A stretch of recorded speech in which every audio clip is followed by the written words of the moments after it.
قاعدے ہارون سے جڑے ہیں، اس کے ساتھ تو ہرگز نہیں۔ مدحت اس کی کیئر ٹیکر تھی، مگر جمیلہ داؤد کیئر سے آگے کا سوچتی تھی، محبت اور تربیت۔ فارس کو اپنی ڈیوٹی نہیں اپنی ذمہ داری سمجھ کر ٹریٹ کیا کرو مدحت۔ میں جانتی ہوں بابا تمہیں تمہارے کام کی سیلری دیتے ہیں، مگر کچھ کام ایسے بھی ہوتے ہیں جو ہمیں خلوص دل سے اجر کی نیت سے کرنا چاہیے۔ مدحت کچھ حیرت سے اپنی مالکن کو دیکھنے لگی۔ جمیلہ فارس واجدان کا شیڈیول ترتیب دے رہی تھی۔ وہ اسکول لنچ میں کیا لے کر جائے گا، دوپہر میں کیا کھائے گا، شام میں وہ کیا لے گا، یہ سارے معاملات اب وہ خود ہی طے کر رہی تھی۔ کھانا میں گھر سے ہی دوں گی، جو کچھ حماد کے لیے بناؤں گی اس کا ایک حصہ فارس کے لیے بھی ہوگا۔ مگر بڑے صاحب، جمیلہ نے سر اٹھا کر تنبیہ نگاہوں سے مدحت کو دیکھا۔ وہ مودب ہو کر سر جھکا گئی۔ کیا شرازی مینشن سے سرونٹ کوارٹر سے پہلے کھانا نہیں جاتا؟ جاتا ہے جی۔ مدحت کا سر جھکا رہا۔ ضروری نہیں تم ہر خبر اپنے ابا کو دیا کرو، جانتی تو ہو وہ ہر بات تمہارے بڑے صاحب تک پہنچا دیتے ہیں۔ راز رکھنا سیکھو، ہر بات بتانے والی نہیں ہوتی۔ جی بہتر۔ مدحت نے اس بات میں سر ہلا دیا۔ اس سے نرمی اور پیار سے بات کیا کرو، سختی مت پکڑا کرو مدحت۔ جی۔ بہت سی تنبیہات اور نصیحتوں کے ساتھ اسے باقاعدگی سے مدحت کو ٹرین کرنا شروع کر دیا تھا۔ وہ خود بھی اب فارس کو وقت دینے لگی تھی۔ میں نہیں چاہتی وہ زندگی گزارے، میں چاہتی ہوں زندگی جیے، وہ اکثر مدحت سے کہتی۔ وسیع اور اس رقبے پر پھیلے سرسبز لان پر وہ ہر شام اس کی انگلی تھام کر چلتی جاتی اور وہاں جا کر رک جاتی جہاں اعظم شیرازی کے گھوڑوں کا استبل تھا۔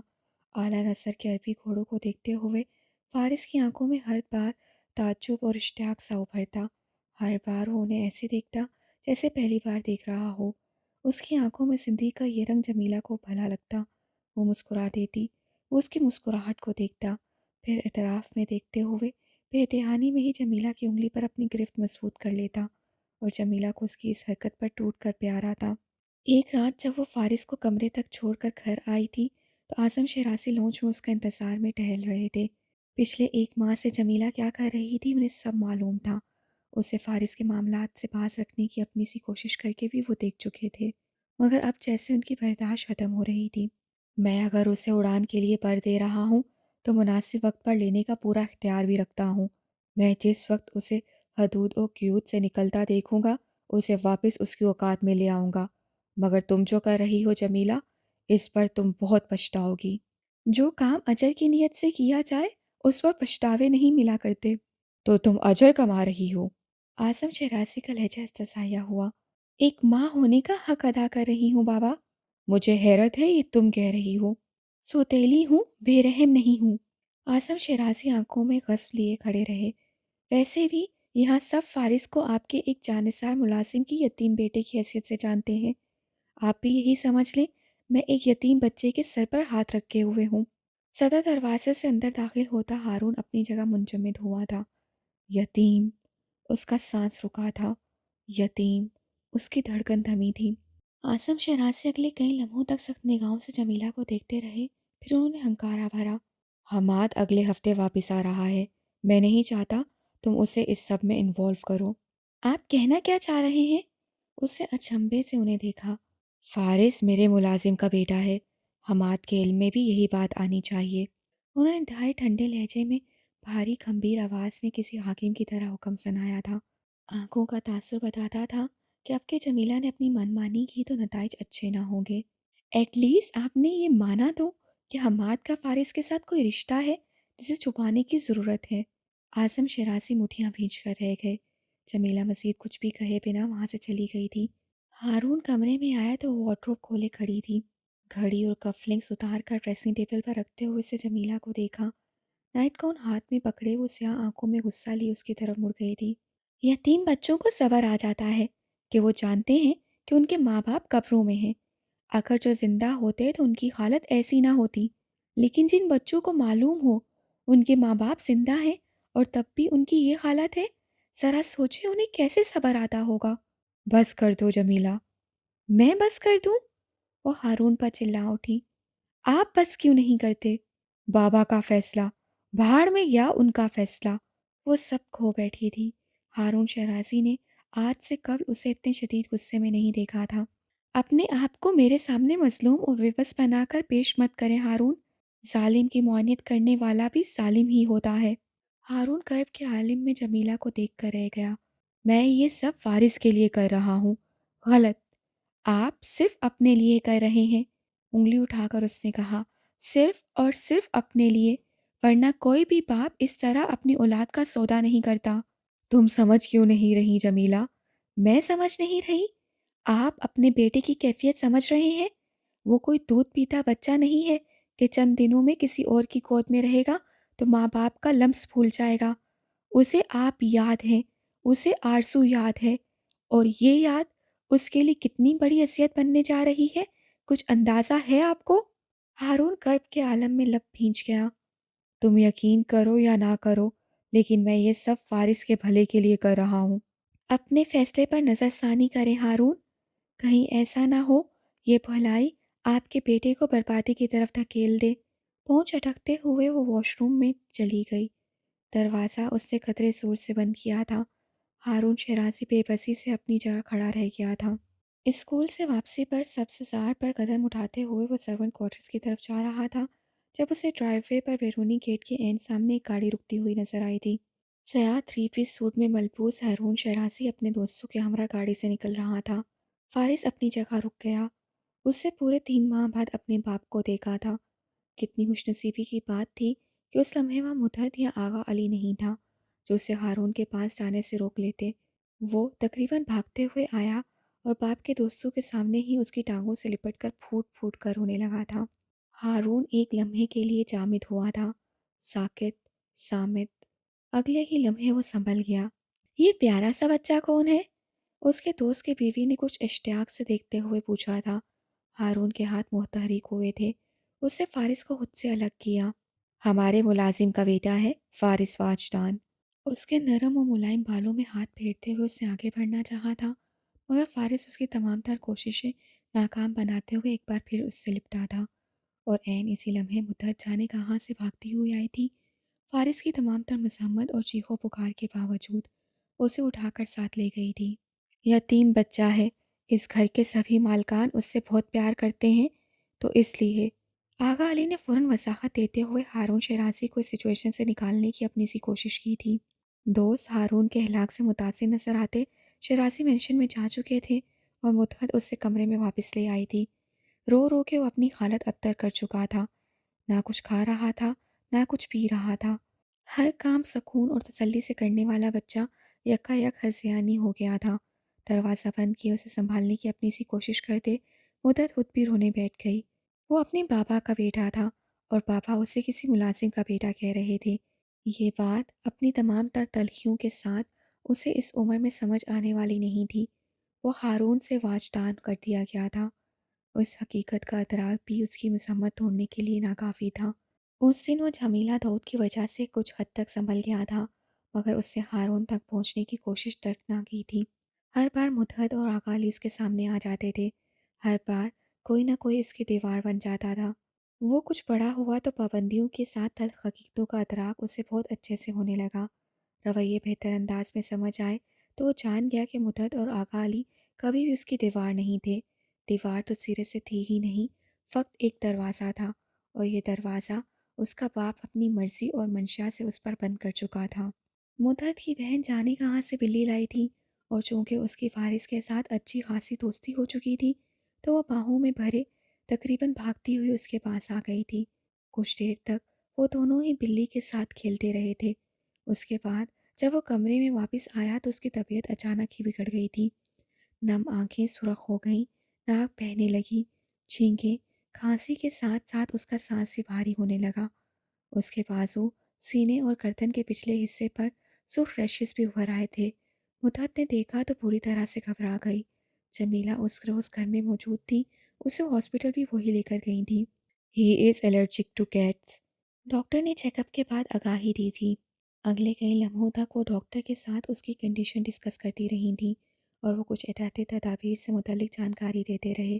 شام کے 7 بجے جب وہ گھر آئی تو اسے سسر کی آمد کی اطلاع پہنچا دی گئی۔ مدحت فارس کو ساتھ لیے سرونٹ کوارٹر چلی گئی تھی اور اس نے لونچ کا رخ کیا تھا۔ وہ خود کو سوال جواب کے لیے تیار کر کے ان کے سامنے آن کھڑی ہوئی تھی۔ مجھے یاد نہیں پڑتا میں نے فارس کی ذمہ داری تمہیں سونپی ہو۔ وہ فارس کے معاملات میں جمیلہ کی بیجا مداخلت سے تنگ آ چکے تھے۔ اس کی طبیعت خراب تھی، ایمرجنسی میں لے جانا پڑا۔ یہ کام مدحت اور آغا علی بھی کر سکتے تھے۔ میں فارغ تھی، سوچا میں ہی کر دوں۔ ویسے آپ پوچھیں گے نہیں اس کی طبیعت کیوں خراب ہوئی؟ I am not interested. You should be interested. اس سے بھی آپ کی طرح بلیوں سے الرجی ہے۔ اپنی بات کے اہتمام پر وہ مڑ گئی تھی۔ سیڑھیاں چڑھتے ہوئے اس سے ایک مرتبہ بھی عاصم شرازی کے چہرے کے تاثرات دیکھنے کی کوشش نہیں کی تھی۔ وہ باغ میں مصنوعی آبشار کا نظارہ کر کے اب بھی دروازے سے شرازی مینشن کے احاطے میں داخل ہوا تھا تو نگاہ گھوڑے پر سواری کرتے حماد شرازی پر ٹھہر گئی۔ بریچر سے ملبوس وہ اپنے انسٹرکٹر کے ہمراہ تھا۔ حماد شرازی اس کا بڑا بھائی، ایک خاندانی عزت دار خاندان سے تعلق رکھنے والی عورت کا بیٹا، جمیلہ کا بیٹا۔ اپنے ننھیال کی بدولت، ماں کے مضبوط بیک گراؤنڈ اور دونوں خاندانوں کے بیچ ہونے والی بزنس ڈیلنگز کی وجہ سے وہ ایک ٹرافی چائلڈ تھا، پرکشش، ذہین، اور پھر اس گھر میں وہ اپنے دادا کا لاڈلا تھا، ماں کا چہیتا، اور باپ کے لیے تو وہ ویسے بھی اہم تھا۔ فارس کی زندگی اسکول سے فقط اس کمرے تک ہی محدود تھی اور حماد تو اس عمر میں دنیا گھوم رہا تھا۔ وہ اپنے باپ کے سائے میں پل رہا تھا، نہ اس نے کوئی مرحومی دیکھی تھی، نہ اپنوں کی جدائی سہی تھی۔ دونوں کا تو کسی صورت کوئی موازنہ نہ تھا۔ اعظم شرازی کی صحبت کا اثر تھا کہ حماد نے ان کے جیسی شخصیت اور مغرورانہ انداز اپنا رکھا تھا۔ گھر بھر کا لاڈلا تھا تو انداز اور طور طریقے بھی ایسے ہی تھے جیسے وہ کسی مملکت کا شہزادہ ہو۔ آج اس کا برتھ ڈے تھا اور اسی مناسبت سے شرازی مینشن کو ڈیکوریٹ کیا جا رہا تھا۔ اس کی ہر خوشی اور کامیابی ہمیشہ ایسے ہی شاندار انداز میں سیلیبریٹ کی جاتی تھی۔ اس نے اپنے باپ کو دیکھا، ہارون شیرازی، جینس پر وائٹ شرٹ میں ملبوس، آنکھوں سے گلاسز اتار کر جیب میں اٹکاتے ہوئے ایونٹ پلانر سے بات کر رہے تھے۔ اس نے بس ایک لمحے کے لیے اسے دیکھا، پھر رخ بدل کر اپنے کمرے میں آ گیا۔ کمرے کی کھڑکیاں کھلی ہوئی تھیں، سماعت سے ہارون شرازی اور عماد کی آواز ٹکرانے لگی۔ زندگی سے بھرپور کہکے تھے، خوشیاں تھیں اور مسرت کے رنگ جو ان کی آنکھوں سے جھلکتے تھے۔ اسے شرازی مینشن میں رہتے ہوئے 1.5 سال ہونے کو تھا، مگر وہ اب بھی تک ان رویوں کا عادی نہیں ہو پایا تھا۔ ہمیشہ کی طرح وہ آج بھی پوری طرح سے ڈسٹرب ہو گیا تھا۔ کھڑکیاں دروازے بند کر کے وہ اپنے بیڈ میں گھس کر کہانیوں کی کتاب پڑھنے لگا۔ پھر اس نے ڈرائنگ بک نکال لی، کچھ دیر تک رنگ بھرتا رہا، پھر اسے اسٹیکرز اٹھا لیے اور اپنی نوٹ بک پر جگہ جگہ لگانے لگا۔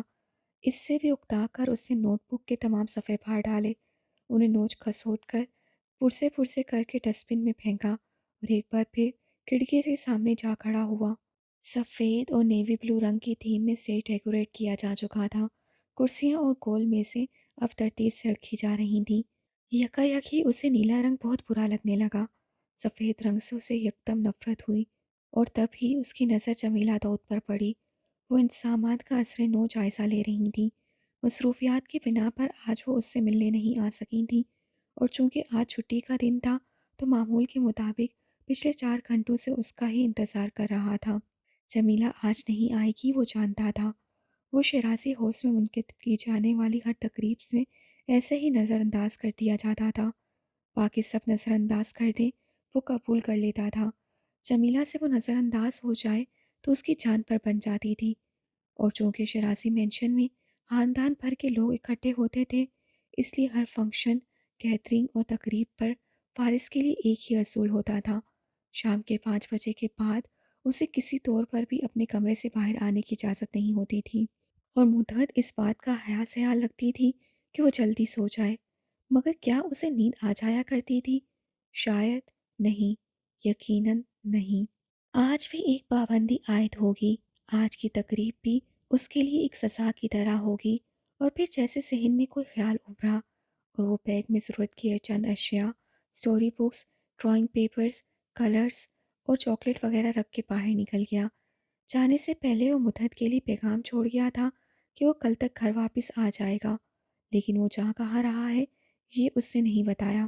شرازی مینشن کے عقبی دروازے سے نکل کر باغ میں چلتے ہوئے اس نے صادق دل سے دعا کی تھی کہ آج بارش ہو جائے، ایسی موسلا دھار بارش کے سٹیج اڑ جائے، کرسیاں میز ٹوٹ جائیں، سفید رنگ مل جگہ سا ہو اور آسمانی رنگ پر دھبے پڑ جائیں۔